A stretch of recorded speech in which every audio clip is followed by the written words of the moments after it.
Assalamualaikum warahmatullahi wabarakatuh. Perkenalkan, nama saya Aisyah Sinta Balkis dengan NIM 14 014 20 133. Dalam video ini saya akan menjelaskan materi mengenai pentingnya bimbingan konseling, kedudukan bimbingan konseling, wilayah dari bimbingan konseling, keunikan serta keterkaitan antara guru dengan konselor. Video ini dibuat untuk memenuhi tugas ulangan tengah semester untuk mata kuliah bimbingan konseling dengan dosen pengampu Dr. Anda Purniana Bektianingsih, MPD. Selamat menyaksikan.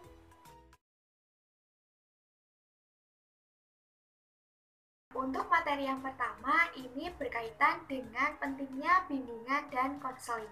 Seperti yang kita ketahui, bimbingan dan konseling merupakan suatu layanan pemberian bantuan yang dilakukan oleh konselor kepada kliennya, yang dalam hal ini merupakan guru kepada muridnya agar muridnya ini dapat memahami dirinya sendiri, membuat keputusan, memahami potensi yang ada dalam dirinya, mengetahui bagaimana sih mengembangkan potensinya tersebut, dan memiliki sifat tanggung jawab terhadap keputusan-keputusan yang ia buat sendiri. Nah, sebagai seorang guru sekolah dasar, kita harus melaksanakan semua layanan bimbingan konseling agar setiap permasalahan yang dihadapi oleh siswa ini dapat diantisipasi dengan cepat, dengan sedini mungkin, sehingga tidak mengganggu jalannya proses pembelajaran. Dengan demikian, siswa dapat mencapai prestasi belajarnya secara optimal tanpa mengalami hambatan yang berarti dalam proses pembelajarannya. Nah, di sini bimbingan konseling memiliki peran untuk sekolah dan siswa. Bagi sekolah, ini bimbingan konseling memiliki peran yang pertama sebagai salah satu wujud kelengkapan sekolah itu seperti instansi pendidikan pada umumnya. Kemudian BK juga menjadi sarana untuk membantu sekolah dalam mengklasifikasikan murid terkait dengan moral, bakat, dan minatnya.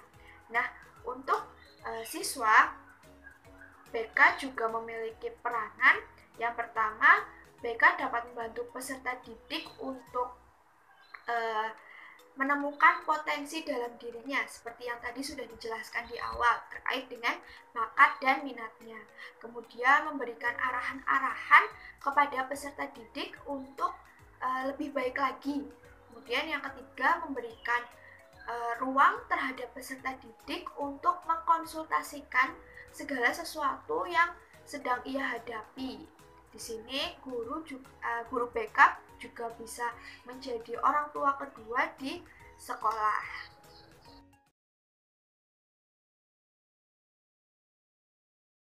Nah, untuk yang selanjutnya ini berkaitan dengan materi yang kedua, yaitu kedudukan bimbingan dan konseling dalam penyelenggaraan pendidikan di sekolah.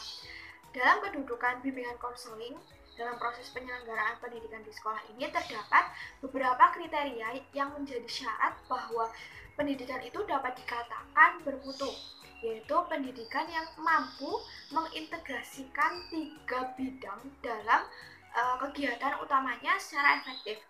Bidang ini terdiri dari bidang administratif dan kepemimpinan, bidang interaksional dan kurikulum, dan bidang pembinaan siswa atau bimbingan dan konseling.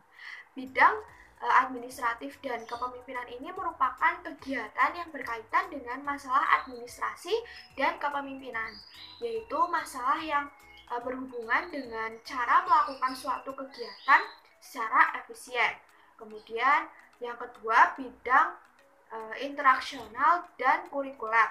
Bidang ini bertanggung jawab dalam kegiatan pengajaran dan bertujuan untuk memberikan bekal, pengetahuan, keterampilan, dan sikap kepada peserta didik. Kemudian pada umumnya bidang ini merupakan pusat kegiatan pendidikan dan merupakan tanggung jawab utama dari staf pengajar.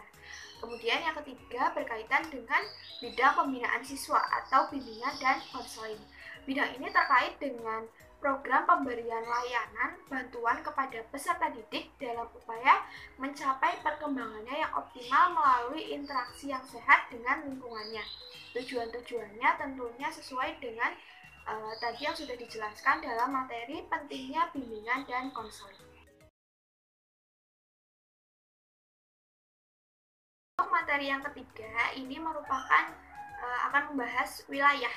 Wilayah ini merupakan bidang utama dalam proses penyelenggaraan pendidikan formal di sekolah.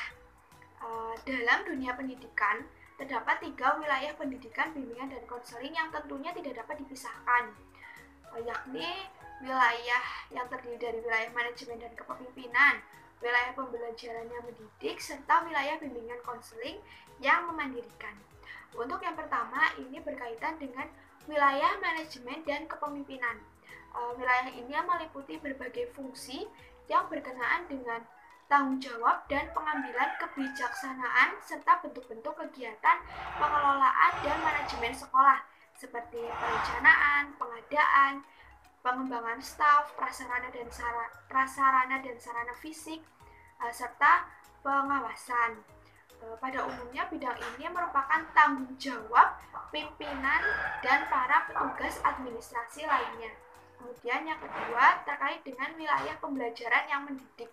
Wilayah ini meliputi semua bentuk pengembangan dan kurikulum dalam pelaksanaan pengajaran, yaitu penyampaian dan pengembangan pengetahuan, keterampilan, sikap, dan kemampuan berkomunikasi untuk para peserta didik.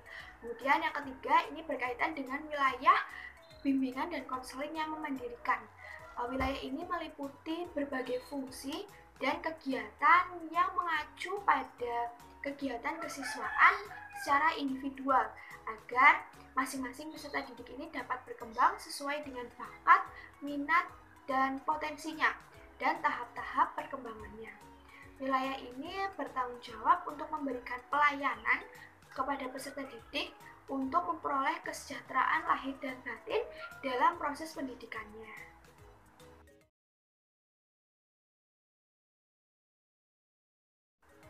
Selanjutnya, materi yang keempat atau materi yang terakhir ini merupakan keunikan dan keterkaitan antara guru dan konselor. Sebenarnya, keunikan dan keterkaitan antara guru dan konselor ini bisa dilihat dari tugas-tugasnya.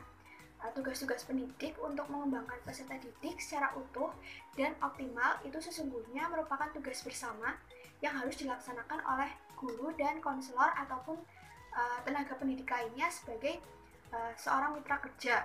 Sementara itu, masing-masing pihak ini tetap memiliki wilayah pelayanan khusus dalam mendukung realisasi diri dan pencapaian kompetensi dari peserta didik. Dalam hubungan fungsional kemitraan antara konselor dengan guru, antara lain dapat dilakukan melalui kegiatan rujukan atau referral. Masalah-masalah perkembangan peserta didik yang dihadapi guru pada saat pembelajaran ini dirujuk kepada konselor untuk penanganannya. Demikian pula masalah-masalah peserta didik yang ditangani konselor terkait dengan proses pembelajaran bidang studi dirujuk kepada guru untuk menindaklanjutinya. Masalah kesulitan belajar oleh para peserta didik ini sesungguhnya akan lebih banyak bersumber dari proses pembelajaran itu sendiri. Hal ini berarti dalam pengembangan dan proses pembelajaran, fungsi-fungsi dalam bimbingan dan konseling perlu mendapat perhatian dari guru. Sebaliknya fungsi-fungsi dalam pembelajaran bidang studi perlu mendapat perhatian juga dari para konselor. Baiklah, itu tadi merupakan penjelasan mengenai materi pentingnya bimbingan dan konseling, kedudukan bimbingan dan konseling, wilayah dari bimbingan dan konseling, kemudian keunikan dan keterkaitan antara guru dan konselor. Saya mohon maaf apabila dalam penyampaian materi kali ini memiliki banyak kekurangan. Terima kasih kepada teman-teman yang sudah mendengarkan. Wassalamualaikum warahmatullahi wabarakatuh. Sampai jumpa lagi.